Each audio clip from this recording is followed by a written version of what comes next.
महत्वपूर्ण इन्फॉर्मेशन जानना काफ़ी ज़रूरी है। बिहार विद्यालय परीक्षा समिति की तरफ से एक आरटीआई आया है, उसके बारे में बात करेंगे, लेकिन उससे पहले देखेंगे कि नॉट इन मेरिट वाले अभ्यर्थियों की तरफ से जो नया केस पटना हाईकोर्ट में दायर है उसकी क्या स्टेटस है, उसका क्या ड्राफ्ट है। फिर आपको आगे की खबरों की तरफ लेकर चलेंगे, तो वीडियो में बने रहें। चैनल पर नए हैं तो सब्सक्राइब करना ना भूलें।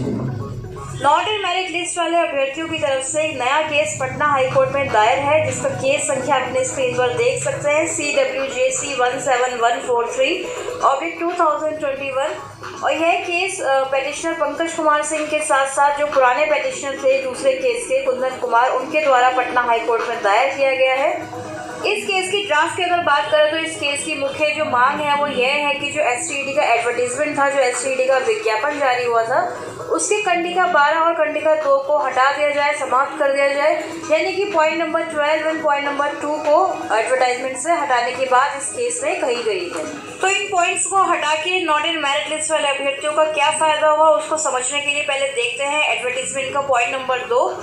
कंडिका 2 यानी चयन प्रक्रिया का पॉइंट में यह लिखा गया था कि माध्यमिक शिक्षक पात्रता परीक्षा 2019 में न्यूनतम उत्तीर्णांक प्राप्त करने वाले सभी अभ्यर्थियों का उच्च प्राप्तांक से न्यून प्राप्तांक के क्रम में शिक्षा विभाग बिहार पटना से विषयवार एवं कोटिवार पद का विवरण उपलब्ध कराए जाने के बाद कुल पद के बराबर अभ्यर्थियों का विषयवार एवं कोटिवार मेधा सूची तैयार किया जाएगा। तो मेधा सूची को हटाने के लिए यानी कि इस पॉइंट को हटाने के लिए यह केस पटना हाईकोर्ट में दायर है।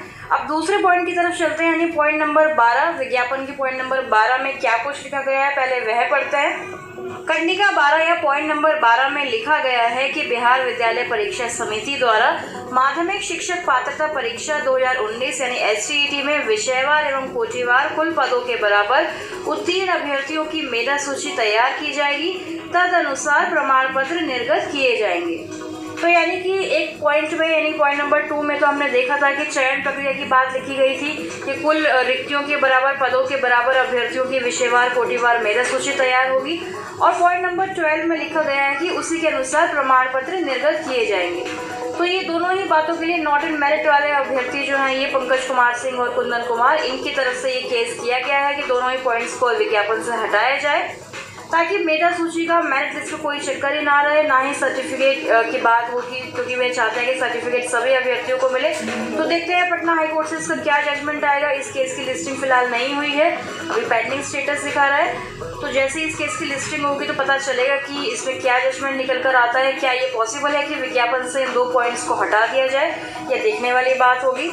आप सभी साथी भी अपनी राय कमेंट बॉक्स में ज़रूर दें कि क्या इस टाइम विज्ञापन में STET एडवर्टीजमेंट में बदलाव करना या फिर संशोधन करना सही होगा, या फिर इन दोनों पॉइंट्स को क्या हटा देना चाहिए, या फिर हम ये कह सकते हैं कि सरकार सीटों की संख्या बढ़ाकर सभी अभ्यर्थियों को बहाली में शामिल होने का मौका दे। तो अपनी राय कमेंट बॉक्स में ज़रूर दें। अब चलते हैं एक नए RTI के जवाब में जो बिहार विद्यालय परीक्षा समिति द्वारा जारी किया गया है उसकी तरफ चलते हैं। तो इस RTI में आप देख सकते हैं अपनी स्क्रीन पर कि STET के संबंधित कोई जानकारी मांगी गई थी। तो पहले पढ़ते हैं इसमें क्या कुछ लिखा गया है। देखिए, इसमें मैथ्स विषय की बात की गई है कि दिनांक 14 सितंबर 2020 को प्रथम पाली में यानी फर्स्ट शिफ्ट में आयोजित STET पेपर 1 के गणित विषय की परीक्षा में कुल 9 प्रश्न गलत पाए गए थे। तो ये हम सभी जानते हैं कि पेपर 1 मैथ्स में कुछ प्रश्नों की संख्या जो थी वो गलत थी, कुछ प्रश्न गलत थे।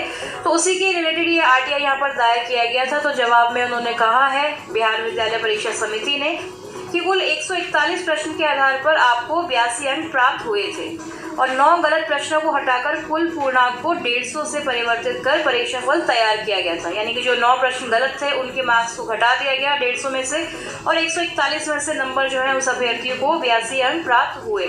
फलस्वरूप 150 पूर्णांक के आधार पर आपका प्रो रेडिट स्कोर 87.234 होता है, लेकिन नॉर्मलाइजेशन की विधि अपनाने के पश्चात आपको 66.9932 अंक प्राप्त हुए, जो 44.6621% होते हैं।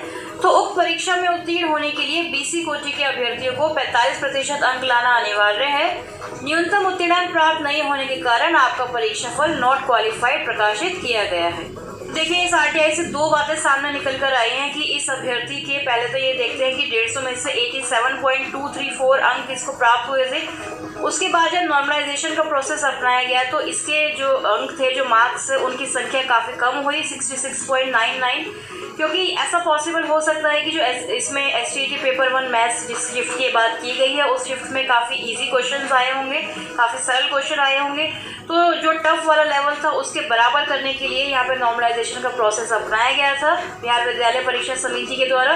और फिर हम देख रहे हैं कि काफ़ी ज़्यादा अंकों में बदलाव हुआ। इस अभ्यर्थी के अंक काफ़ी कम हो गए जो कि 44 बैठते थे। और क्योंकि ये अभ्यर्थी बीसी कोटी से रिलेटेड होगा तो बीसी कोटी में आपको पता ही है कि अभ्यर्थियों को एटलीस्ट 45% मार्क्स लाने अनिवार्य होता है। तो लेकिन इस अभ्यर्थी के नॉर्मलाइजेशन के बाद जो स्कोर बना उसमें इसके 44.66 मार्क्स हुए, तो जिस वजह से इसको नॉट क्वालिफाइड घोषित कर दिया गया। तो इस प्रकार हम देख सकते हैं कि बिहार विद्यालय परीक्षा समिति पटना के द्वारा अलग अलग तरीके से आरटीआई के जवाब जो है लगातार दिए जा रहे हैं। इसका मतलब ये भी हम मान सकते हैं कि बिहार विद्यालय परीक्षा समिति के पास पूरा डेटा, पूरा सारा कुछ मौजूद है, क्योंकि जब भी कोई अभ्यर्थी आरटीआई के माध्यम से पूछता है तो पूरा विश्लेषण करके वह पूरा जवाब अच्छे से दे रहे हैं। तो इससे हम ये भी कह सकते हैं कि मेरिट लिस्ट बनाने में कोई भी गड़बड़ी बिहार विद्यालय परीक्षा समिति के द्वारा नहीं हुई है। मार्क्स को लेकर या नॉर्मलाइजेशन को लेकर कोई भी घोटाला नहीं किया गया है। अगर आपको भी अपनी कैटेगरी से रिलेटेड या मार्क्स से रिलेटेड या नॉर्मलाइजेशन से संबंधित कोई भी जानकारी चाहिए अपने मार्क्स को लेकर एसटीईटी के, तो आप भी बिहार विद्यालय परीक्षा समिति को आरटीआई के माध्यम से सवाल पूछ सकते हैं, आवेदन कर सकते हैं, ताकि जो भी आपके डाउट्स वगैरह है वो क्लैरिफाई हो जाएं। अब चलते हैं आगे की खबर पे। कल MIM न्यूज़ बुलेटिन के माध्यम से आपको ये खबर बताई गई थी कि चयनित अभ्यर्थियों के जो सर्टिफिकेट हैं छठे चरण में उनकी जांच की डेट 31 अक्टूबर तक फिक्स कर दी गई है। तो यह खबर भी आज के अखबारों में मुख्य रूप से प्रकाशित हुई है कि राज्य में वर्ष 2019-20 में प्रारंभिक विद्यालयों में शिक्षक पद पर नियुक्ति के लिए चयनित अभ्यर्थियों के सर्टिफिकेट की जाँच 31 अक्टूबर तक पूरी की जाएगी। प्राथमिक शिक्षा निदेशक अमरेंद्र प्रसाद सिंह ने जिला शिक्षा पदाधिकारियों एवं जिला कार्यक्रम पदाधिकारियों को निर्देश दिया है कि वर्ष 2019-20 में प्रारंभिक विद्यालयों में शिक्षक पद पर नियुक्ति के लिए चयनित अभ्यर्थियों के सारे सर्टिफिकेट्स की जांच 31 अक्टूबर 2021 तक सुनिश्चित कराई जाए।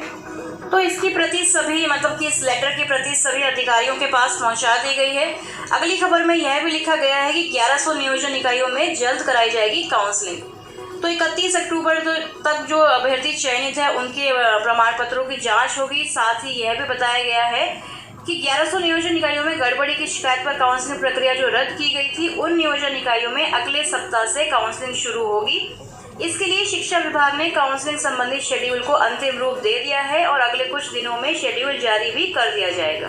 तो फ्रेंड्स, तय समय सीमा में चयनित शिक्षक अभ्यर्थियों के प्रमाण पत्रों की जाँच अगर हो जाती है 31 अक्टूबर तक, तो फिर जनवरी में यहाँ पर नियुक्ति पत्र देने की भी बात सरकार द्वारा अखबारों में प्रकाशित की गई है कि जनवरी के दूसरे सप्ताह से नियुक्ति पत्र चयनित शिक्षकों को दे दिया जाएगा। क्योंकि शिक्षा विभाग के सभी जिलों से प्राप्त रिपोर्ट के मुताबिक अब तक सभी 38 जिलों में 75% से ज्यादा चयनित शिक्षक अभ्यर्थियों के प्रमाण पत्रों की जाँच पूरी हो चुकी है।